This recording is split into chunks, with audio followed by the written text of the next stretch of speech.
Master Sergeant Robert G. Tucker, United States Air Force, Vietnam. Folks, what a story I have for you here. Such an honor and a pleasure to interview Bob Tucker in Cocoa, Florida this last summer. It was July the 6th, 2024. Oh, just a wonderful trip down there. Interviewed quite a few veterans, and Bob was extra special, as you'll see in this interview. And he served with the Air Force, United States Air Force, but actually went into the Navy before that. I've got a picture of him, great shot of him as a sailor. Ended up in the Air Force 23 years, retired as a Master Sergeant, and just did so many things I can't even begin to tell you in this introduction. He'll tell you some of it in his interview. But he was a flight engineer, flew on many different types of aircraft, a C-47 over Vietnam, 1958. Folks, where are you going to hear a story like that? One of the first B-26 bombers that were used in World War II in Korea into Vietnam, one of the first B-26 bombers in Vietnam in the early 60s. Flew in the C-123 transport aircraft, and he was around Puff the Magic Dragon, which was a Douglas AC-47 aircraft, a ground attack aircraft, and they also had close air support gunship, also known as Spooky. So you've heard of Puff the Magic Dragon. It's a song, but it's also an aircraft used in Vietnam. So Bob received a Silver Star at Sahn. They went into Sahn. He flew into Sahn to drop off supplies, ended up taking out the dead and wounded during that siege, and because of that he received a Silver Star, received the Distinguished Flying Cross, which was awarded for heroism and extraordinary achievement during an aerial flight. So participating in an aerial flight, DFC cross. You'll see a picture of that after this introduction. Numerous air medals, just a decorated serviceman, and I just was so excited to interview Bob. I want to thank Mike and Sandra Potter. You guys, you brought me down to Florida, and we interviewed Pastor Jay Frazier, 3rd Marine Division. He's one of my veterans. Spoke at his church when I was down there in July. And Mike and Sandra, I just salute you. Thank you for your dedication to our country. Thank you for your military history and your family, and for supporting my work and making it possible for me to interview Bob and others. God bless you guys. I hope we get to work together again soon. I really do. I hope I get back down there. Folks, thank you for supporting this station, watching and listening to these videos, and for subscribing to this channel and sharing these videos, most importantly. This video will be on my YouTube channel, Bob's Story, and then on my radio station, Voices of History Radio. So really happy to get his story out there, and it's overdue. I should have done it sooner, but thankfully it's going to be done now, and hope Bob and his wife can watch this video. So, but again, thank you. God bless you for watching these videos and sharing these stories, and let's just honor Bob Tucker, Master Sergeant Robert G. Tucker, with this interview. God bless you.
Just give me an introduction, Bob, who you are and who you served with and your rank during your service.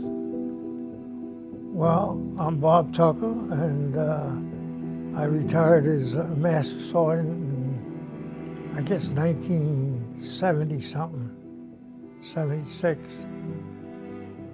And I was with the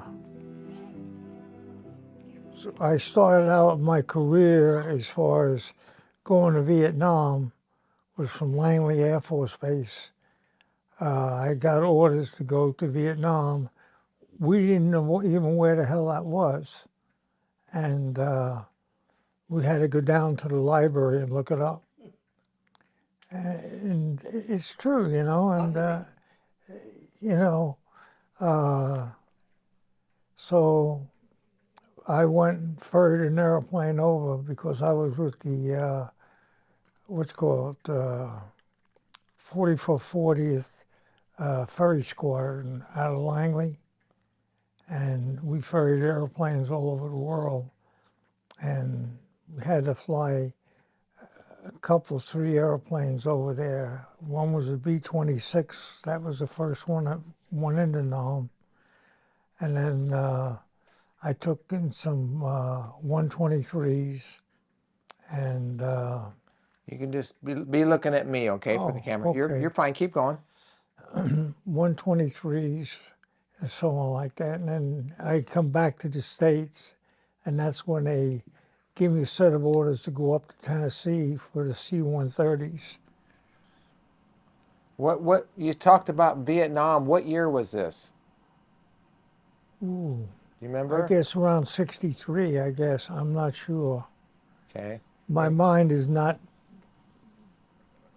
picking up all the names and dates. And you said Air Force. Yeah. Okay.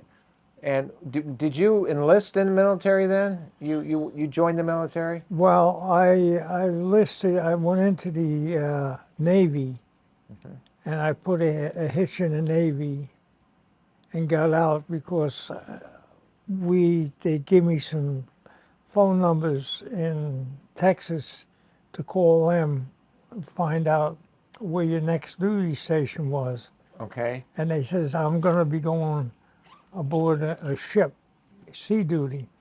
I says, I took my discharge, got out of the Navy, and I went back up to New York, and I worked for Aerotrade Aircraft Company, and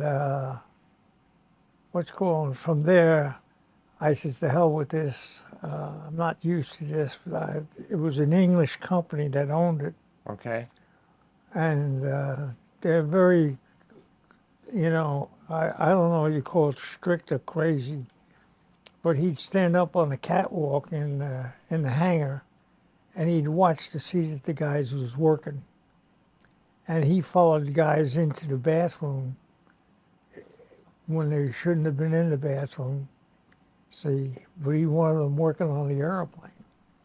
So that's when I got out of there, and I went up to the Air Force recruiter, and I went into the Air Force then. And I went to Mitchell Air Force Base in New York. Now, were you an aircraft mechanic? At the time, yes. Uh-huh. And this was in the 50s, right? 60s. 60s. And I went to a tow target outfit in Long Island, New York, in Michigan Air Force Base. And that's where they got me to know about the B-26s. Okay. And when I went down then to, I can't think of that, I think it was Langley, they recruited me to ferry these airplanes, which was 44th 40th, I think, was the name of the outfit that went to ferrying the airplanes over to Vietnam. And that's why I took the first B-26 over there. And we got shot down over there, just north of, I can't think of the name of it now. But the VC was at the end of the runway, and as we took off, they were shooting at us. And we went down in the jungle there. And I was very fortunate. I lived through it, and the co-pilot, but the pilot, he got his legs screwed up.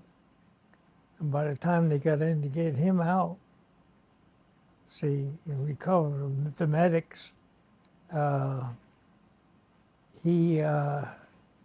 was they opened the pants up, and there his leg wasn't. It was full of maggots, and so other than that, they put me on an airplane. I went up to Tonsanute, caught an airplane out of Tonsanute, back to the States, to Langley, and then I took 123s, C-123s, and took those over to Nam, and we had the ferry tanks because there's fuel consumption, and we brought a couple of them back and forth from Nam, and then of course I stayed there with the seventh. He was the 7th or the 5th outfit, which was out in the Trang, and we stayed there. I don't know exactly how long, but we went all over, and then I got into the what's called the I think it was the 5th or 7th outfit in Nam, and we had the flare ships. We flew around when the special forces had trouble and so on. And then from there I went over to the gunships, puffed a mess. Well, they were spooky, they call them then. If you was in Nam, you probably had seen him. I got a picture hanging on the wall of him with the red rope. I think he's got a picture of it. But what's called, and then I went over to the Puff the Mag Dragon, and of course we were all over Nam and so on. So what was your role at this time, what you're talking about? You were still in the Air Force? Yeah, Air Force. Aircraft mechanic? No, I was a flight engineer. So how did you make that transition? Well, when I went to Langley Air Force Base, they sent me to Texas and I can't think of the name of it right now. Fort Walters or? No. No? But it was a big training facility, a base, and I went there and had to go through the school, and then when I finished school, I went back to Langley, and then they hopped me again back to and I stayed over in Nam back and forth. And were you like on a special assignment, or what was your? Not at the beginning, but afterwards, I guess the personnel people, they looked at my records and they seen the different airplanes I was on and qualified on, so they went ahead and I flew. I went, like I say, from I can't what the name of it was. It was something Moonlight or something. It was a outfit, and then from there we went to I went to the gunships, and I flew all over there and up from Tonsanute all the way on up to the border. Gunships meaning helicopters or airplanes? Airplanes. Okay. Yes, they were mostly C-47s and the 123s. See, and then of course at the end when I finished my tour and so forth, because they come out with that ruling, McNamara, I guess, who was Secretary of Defense. He said after one tour or two tours in Vietnam, you can come back to the States. I said, well, I've been over there more than that. And so they give me a set of orders to come back to the States, to McGuire Air Force Base. And I says, no, I don't want to go back there. My family is in Virginia. So I turned that set of orders down. I think they sent me 4 sets of orders before I finally got a set of orders back to Langley. And when I got back to Langley, I went into that 44 40th air delivery outfit again. And I used to fly VIP people all over. But you're not a pilot though, right? No, flight engineer. Right. So how many crew members aboard these aircraft? Well, usually there was a pilot, co-pilot, the flight engineer, and then it all depended on the type of mission we were on. You had a load master, and then if it was on Puff the Magic Dragon, you had 1 or 2 gunners or armament people. And what specifically did Puff do? What kind of missions would you go on with Puff the Magic Dragon? Well, that one I was just saying Yeah. about the Special Force camp. Then up North Vietnam on the, Bang Song River. We flew that a couple of times because there was a lot of the VC in there. And we would, every once in a while, because we could give them to recoup themselves, but we get down on the river itself and go right along the shoreline with the guns shooting the shoreline where their encampment was. And then we went on over to, we went into Cambodia because that was when they had the VC coming from the border across, and they would set up their encampment over there, and we weren't allowed to go over there. Of course, people didn't know that, but we did. We did sneak over there. But and then in Sahn, which was the Marine Corps base, was you up there in Sahn? We built Sahn, went up to Contain on the DMZ. Oh yeah.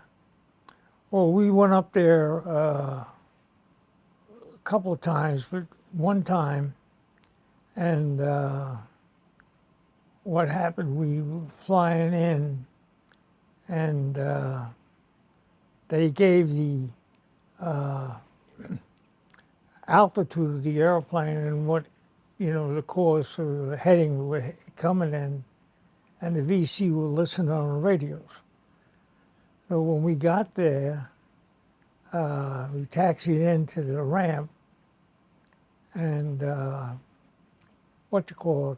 pilot and the co-pilot left the airplane, and me and the loadmaster was on the airplane. We opened up, and this is on a 123, the rear doors, see, and here comes the medics bringing in these wounded Marines. They were carrying them on litters out to the airplane. Well, when Charlie knew that we were there, they started shooting mortars at us. And so consequently what we did, we decided, well, hey, let's get out of Dodge. The Marines hauled tail on us, and they left these guys on the ramp. That I'll always remember. And consequently, me and the loadmaster, we drove in, I'm not sure it was 3 or 4 litters of the Marines that was laying there, and that were wounded. And took them in and put them on the airplane. The pilot and co-pilot never showed up. So I went up to the cockpit because I had quite a few hours in the airplane. I went and started the engines up and I started taxiing out. And I was going to take off so we wouldn't get the airplane blown up. And when we started taxiing out is when the pilot and the co-pilot was inside politicking. They come running out and the doors were open on the 123 and they were up in there. And we lined up on the runway and we went on down the runway. And then they wanted to prefer charges against me for stealing the airplane. Yeah. And I said to him, I said, hey, be my guest. When it all comes out in the dust, you'll find out. So that's when we went back to, I think we went back to Nha Trang. I'm not sure. That was a big thing on my case on, was that. And then we were getting ready to go out on a mission from Nha Trang. And that's when they called us on this special forces camp that was being overrun. And we were loaded up and everything else with everything. Oh, we flew up there and we flew all night long and kept the VC off them. In fact, in the Warbird regime that's up in Titusville, they have pictures of the 123. I don't know how they got them. Believe me, I don't know. But it showed where the VC was going up the hills, and we fired at them, and you could see all the bodies laying on the ground going up the hill. Mm. See what we had shot and killed, to keep them guys off of them, and so on like that. So were you flying, were you supporting the ground troops, or? Yeah. Okay. The special forces. Mm-hmm. And then we went down to Saigon one night, and I can't give you the dates because I don't remember the dates, but we went down to Saigon one night. They had trouble with, there was a bunch of the VC in one of the buildings down there. And so we flew down there and we fired at them. And we no sooner pulled off, and they must have come out of the woodwork, and they started firing again at the special forces down there.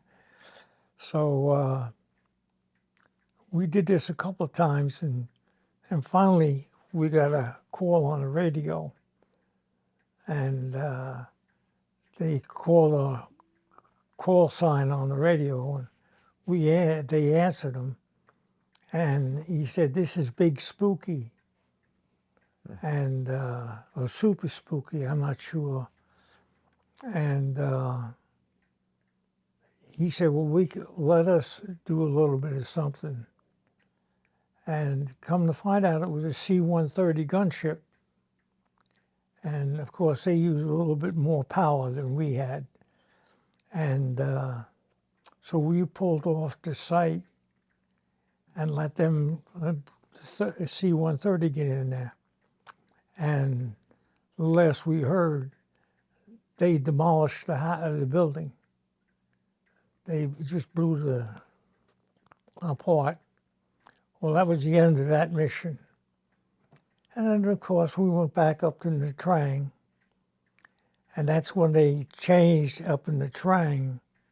They brought in the C-130s, I want to say PSYOP, but I can't think of it correctly. It was the ones that they had to extract the, captured and prisoners. They would swoop in and pick them up on parachutes and then suck them into the back of the C-130s. And we did that for a little while. And that was just about the end of my tour duty. How many years were you in? 23 years. 23. Total. And you retired at what rank? Master. Okay. Master Sergeant. Can you tell me the citation for what happened when you got a Silver Star?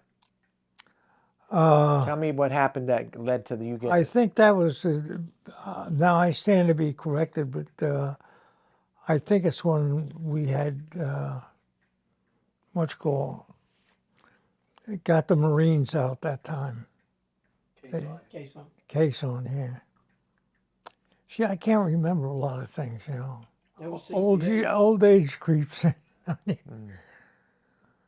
But I think I had something like 19 air medals. Wow. So I really don't remember all of them. And Mike was telling me Air America, was that a code name or what was that? No, that was a civilian airline Okay. that the Uncle Sam sucked into. Okay. And we would,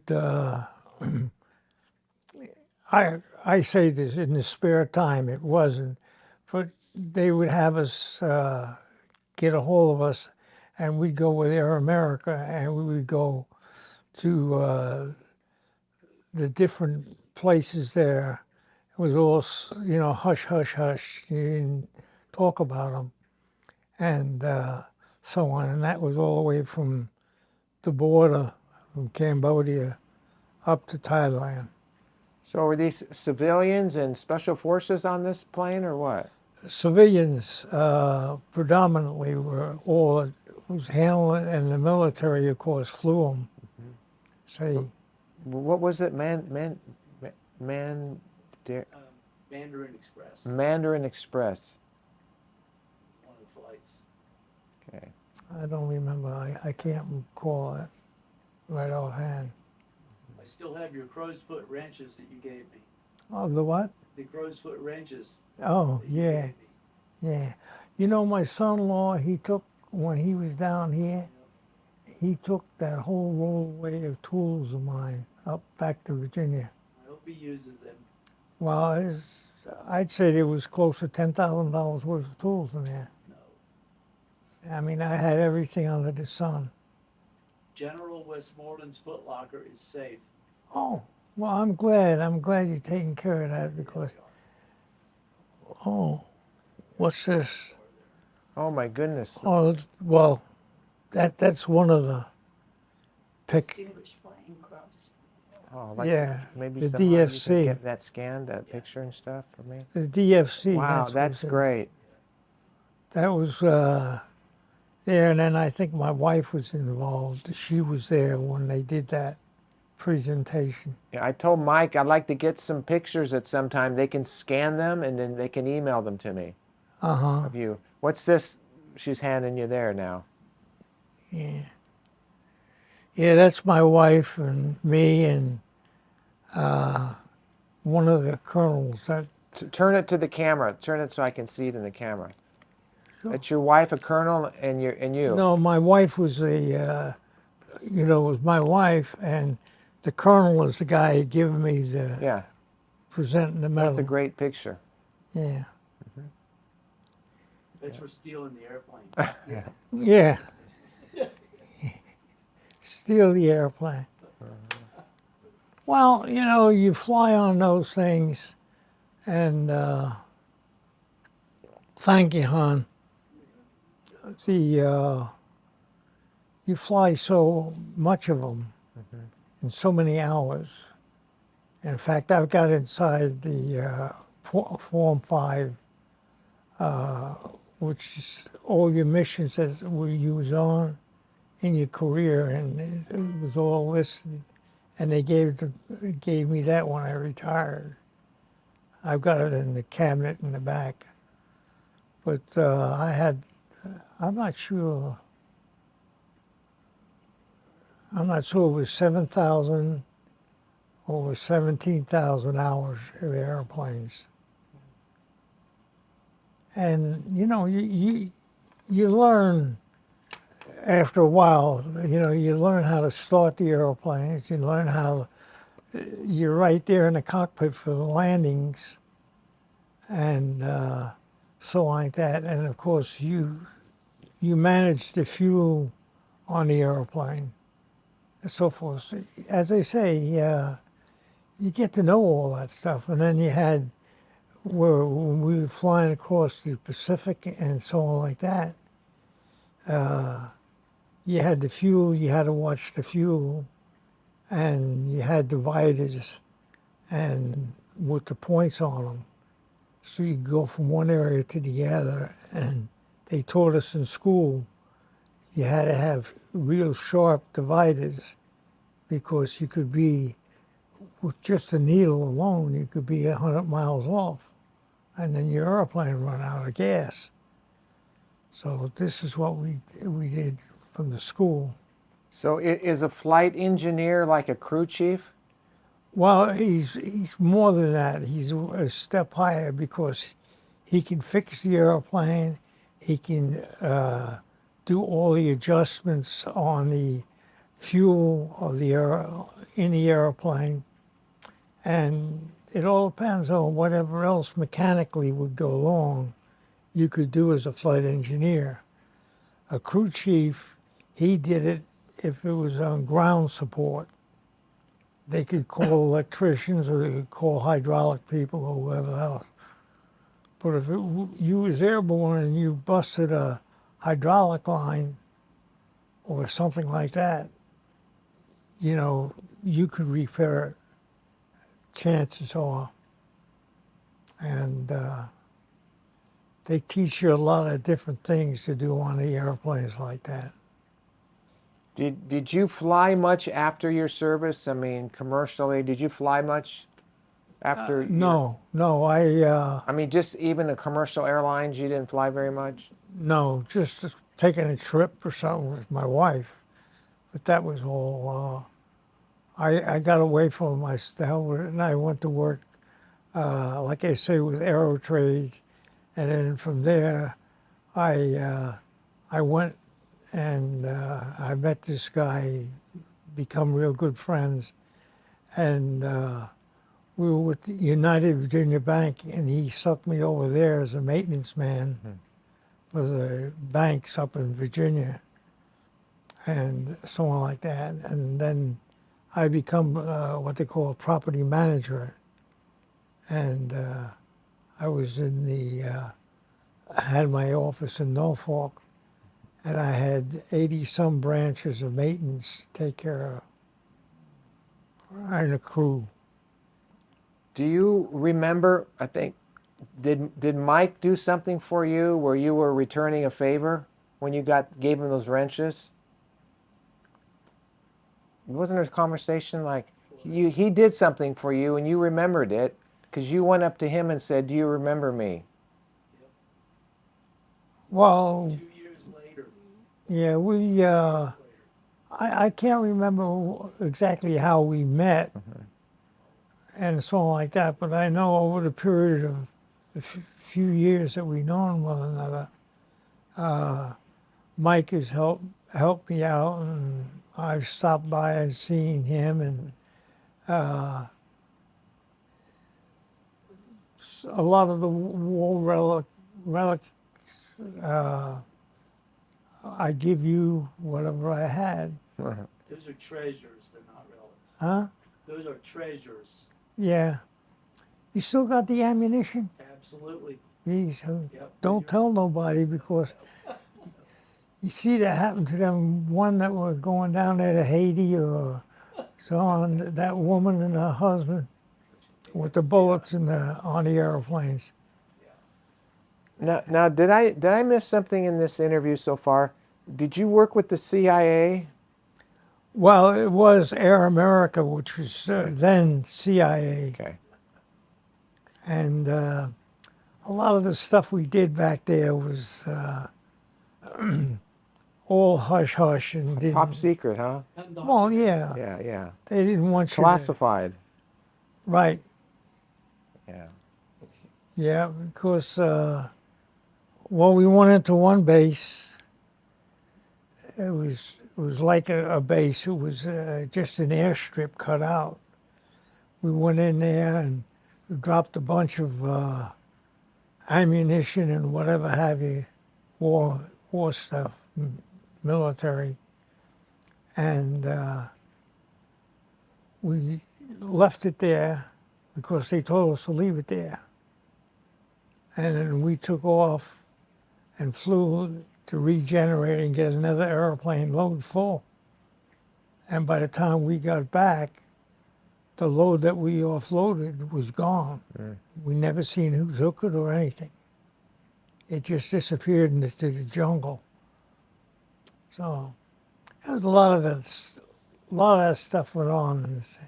In fact, here where they're fighting over there and Biden's giving all the money to that country, we used to fly over there and do the same thing. We had a couple of top secret bases up there and so forth. And in fact, we were called out one time, and if you can remember, you remember it, the Russians shot that U-2 airplane up there. Well, they called us out on that. And we spent 3 days flying around the Black Sea looking for that plane and the survivors. Couldn't find nothing. Hours. But we used to get into a lot of those classified places that you didn't even know who the hell the people were you're dealing with.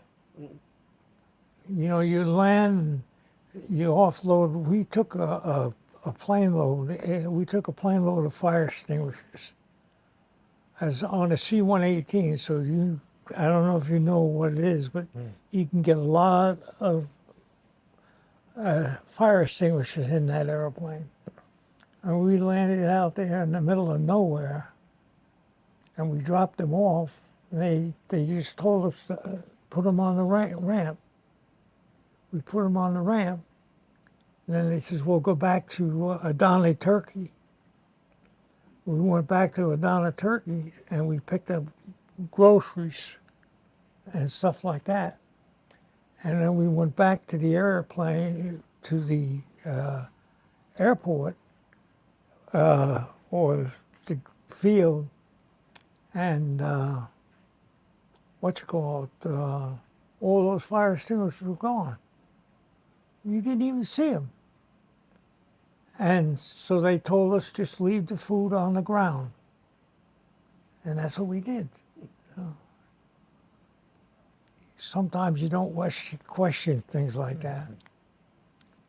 Do you remember the Catholic priest? Oh, the priest.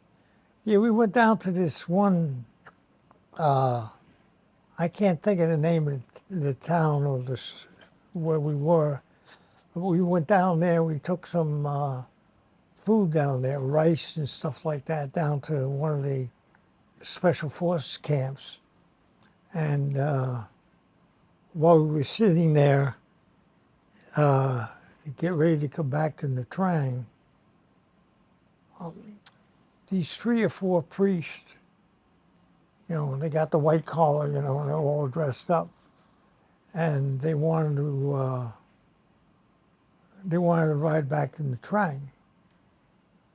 Well, I had this guy, Lewis was his name, was a loadmaster. And he was very cautious also with these people because there was so much of that going on, hand grenades in a bar and people getting killed. And so they said, okay, we'll bring you back to Nha Trang, these priests. Well, that was fine. But the loadmaster I had, he stood by the back door of the C-47, and he had the M16 rifle and loaded. He didn't trust him at all. Well, come to find out what they did, is we landed in the Trang, and three out of the four priests at that time got off the airplane, and the loadmaster, which was I had, he was assigned with us, and he seen a cigarette lighter on the troop seats in the airplane. So they wanted to give it to him, and we got very suspicious, so did the loadmaster, to find out what it was. And what it was is this priest left a bomb, like see, on the seat. And when the security people come out and they seen him, he run, and then they got him, and they got they got that bomb, and they told us what it was afterwards. But, you know, it was crazy. You never knew where he was going to turn around to. So, and there were some good things too. You know, I become friends with this guy, and he was getting rotated back to the States. He had a Jeep, so he gave me the Jeep. But he said, don't go down and get gas with it, because if you do, you got to give the serial number of the Jeep on there. And I drove that thing for a couple of months, and he went down to the motor pool to get gas, and that's when they locked him up, because they got him for stealing the Jeep. So, but these are things you remember. I remember going over to Thailand, and I don't know where we stopped, but Colonel Abatasi, I'll never forget him. He was Langley also. He was, what do you call him? He was a colonel and general, I can't think of his name now, was up there in Langley. And he come to Vietnam, and like I say, we did crazy things. He called the outfit I was in, he knew me, and he says, have your Class A uniform and everything ready. We're going to go to Thailand. What am I going to Thailand for? It was going on an R&R. But you see, it was, you know, it's all crazy stuff happened like that. Do you remember flying on the white whale? What? Flying on the white whale? One time only. That was the general's airplane. And predominantly he had his own crew. So I didn't get on it, and I didn't care to get on it because I didn't want to get shot down. Does he know Mark? Yeah, he's met Colonel Redmond, yes. Now, I was in, I can't think of the name of the base now, but we were on a night mission. And the word got out that this base, and I can't think of the name of it now, it was north of us, but it was where they got a new cook. And the word got out that he was making blueberry pancakes. And we would go into the base, and there wasn't not that many airplanes there. They regenerate, you know.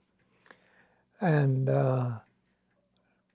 we went in there, and he's making blueberry pancakes. So we all, you know, sat there, the crew and whatever crews were there, and so forth. And when we got done, we got on the airplane and coming back, and no thanks to what the heck you call them?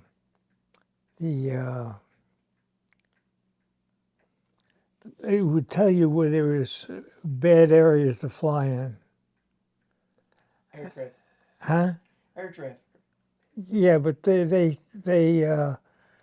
these were where concentration of VC was, and you didn't go in that area. You flew around it. And so we were leaving out of there, and I can't think of the name of the base.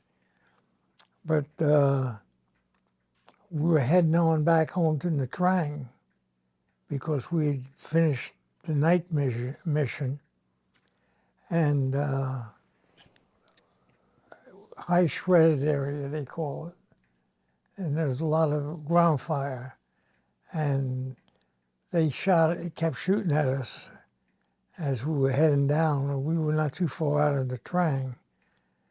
And this is the one thing that I really got to my heart, and I've always remembered it. They shot one engine out on that C-47. And so here we are flying on one engine to get to Nha Trang. And we were about 20 minutes out. And I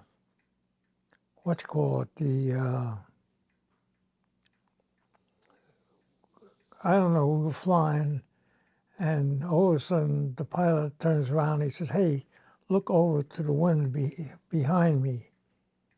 And I looked out there, and here is what they call Pedro, this helicopter. See? And I looked at it, and on the side of the helicopter is the big American flag on there. And that really made me really, appreciate it.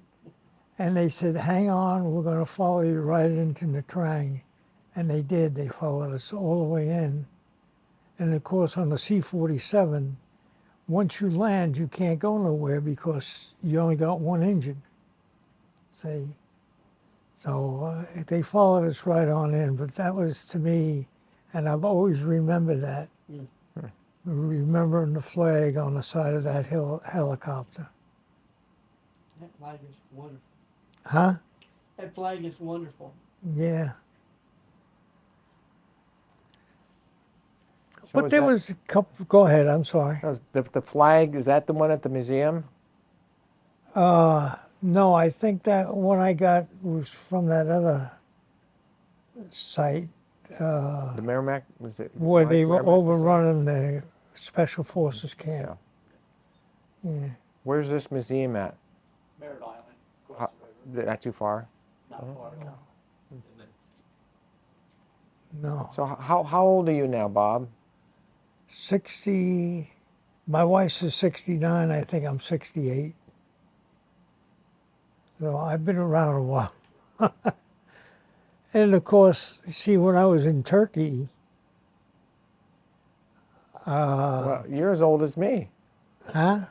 Well, that's all right. I- God bless you. When I was in Turkey, we flew all over Europe, Yeah. and doing crazy things. And we were down there where Lebanon was, and we would pick up food, groceries, and stuff like that, and bring them back to Turkey because you couldn't get, you had powdered milk, and that was all. And I used to bring the 6-gallon containers of milk. The guys in Wiesbaden used to save them for me. They would be outdated and they couldn't service them in the mess hall, but they hung on to them because they were still good. Mm-hmm.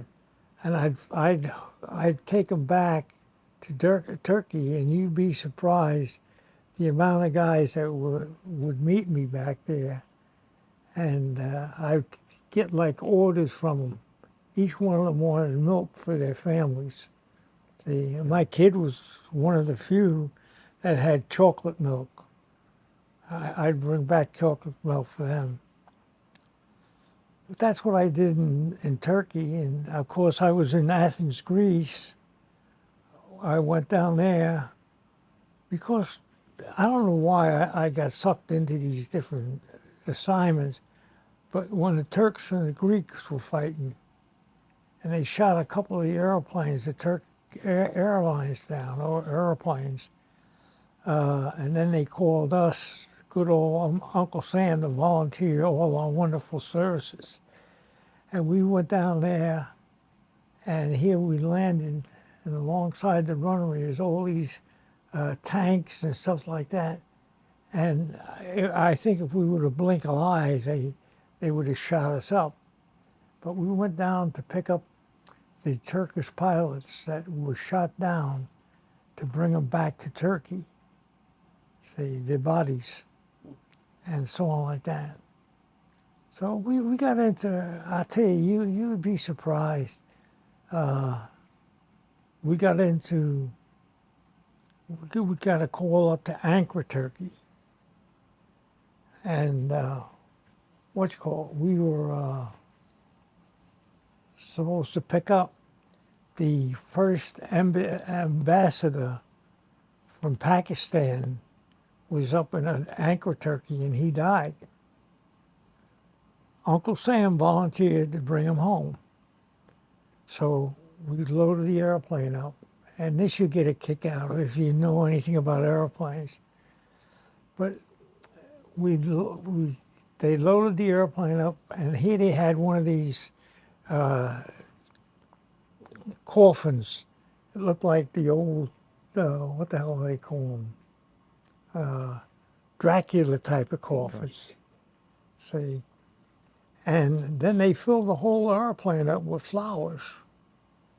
I mean, you know, from the Turks that were up there. And we took off, and we started to get down, and you're talking 2,000 to 3,000 feet elevation. I cranked it the whole 4 engines up, and we're taxiing out. And next thing you know, I lost number 4 engine. I had the mixtures up too rich on it. See, because of the altitude. And we were passing by the reviewing platforms where all the people go, and there were old Turks out there and everything. And I lost it, and so I said, well, I'll restart it, no problem. Well, I did. I went ahead and restarted it while we were taxiing out.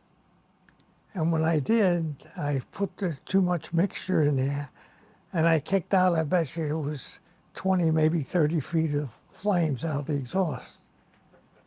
You want the people on the reviewing stand screaming and hollering and all that. And I said, hey, what do you want to do? And he says, you got it running? I says, yeah. I said, let's get the hell out of Dodge. So that's what we did. We went out and we brought the guy back. We went into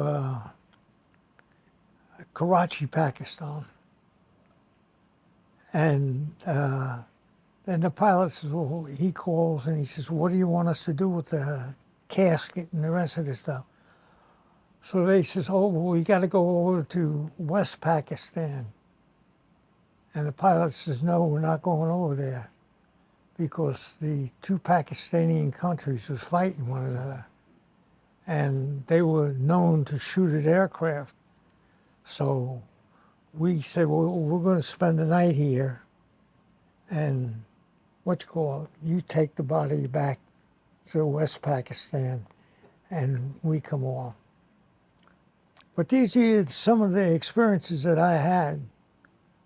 And like you asked about a job of a load master and a flight engineer, we were in, I can't think of the name of the place down there, but they loaded the airplane up. It was an inspection team, IG team. We had that group, and we had them loaded up, and they brought a lot of rugs and stuff on board. And we're coming out of Pakistan. And I said to him, I said, hey, we can't go nowhere. We're too heavy. So this, I'll never forget him, Major Ladner. He said, oh, we're going to go home anyway. So, okay. We lined up on the runway and went down the runway. And next thing you know, we count off the airspeeds that you go before you lift off. And we can't get off the ground. We finally, luckily, got off the ground enough. We took 2 houses, roofs off the houses, to get out of there, to get home. So these are the things that I've done. In Nam, I did a lot of other stuff that I don't talk about because it's fine. It's all hush-hushed up there. It's okay. And there's a few other things that I didn't go over with you, but it happened over in Nam and it happened in other countries that I was, I did a lot of crazy things in the service too. Sounds like it. Well, we, in Spain, we went into Spain and once again, they volunteered our services because we had the cargo airplane. Mm-hmm. And I can't think of the name of the base now, but they were closing it. It was a SAC base. See? And so we went in there, and they wanted us to do, they took all the furnishings from all the houses from the SAC base, and they brought quite a few of them back that we could fill the airplane up with. And, like refrigerators, washers, dryers, and whatever have you, see. But, this is the stuff that I got involved in. Well, do you remember going hunting in the mountains? Oh, yeah.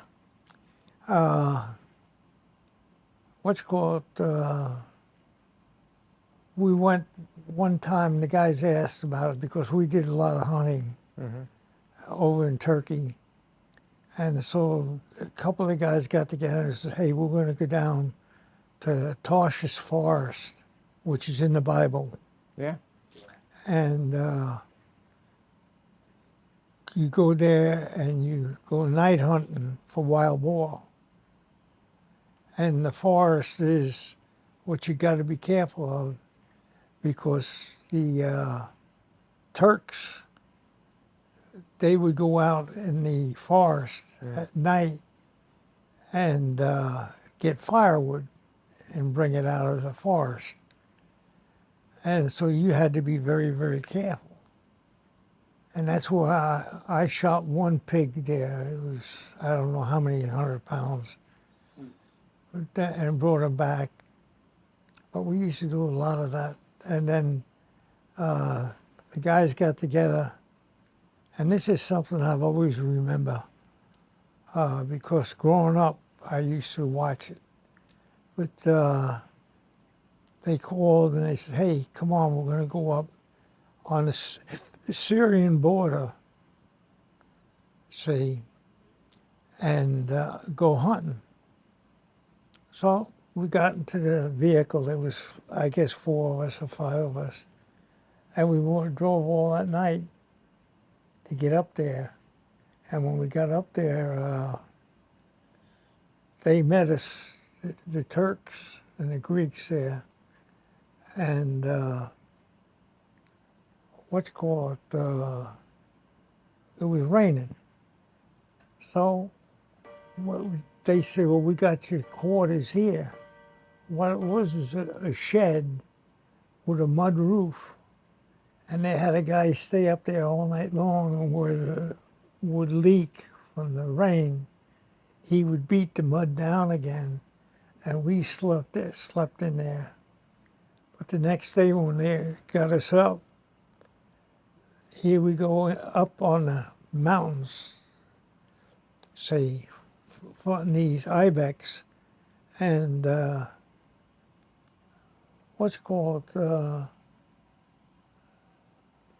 they took your rifle away from you, they loaded it, and they brought food, K rations they had.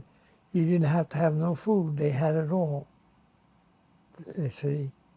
And it was comical, you know. You see that in the movies, but you never see it in real life. So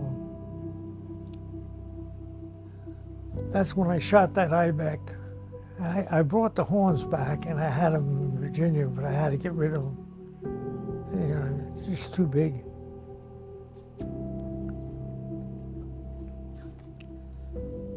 Anything else you want to cover? I think you did good. We've gone about an hour, so I think you did good. Oh, geez, okay. You got a lot of hours in this interview. Oh yeah, like I said, I've got the log inside of the hours that I flew in different airplanes. So, Well, I appreciate you talking to me today. oh, my pleasure. Can I ask you to do something? What? At the end of all of my interviews that I do, Yes. I always ask if the veteran would look into the camera and just do a salute. Could you do a salute from where you're at? You got it. Okay, man. You got the whole thing. God bless you.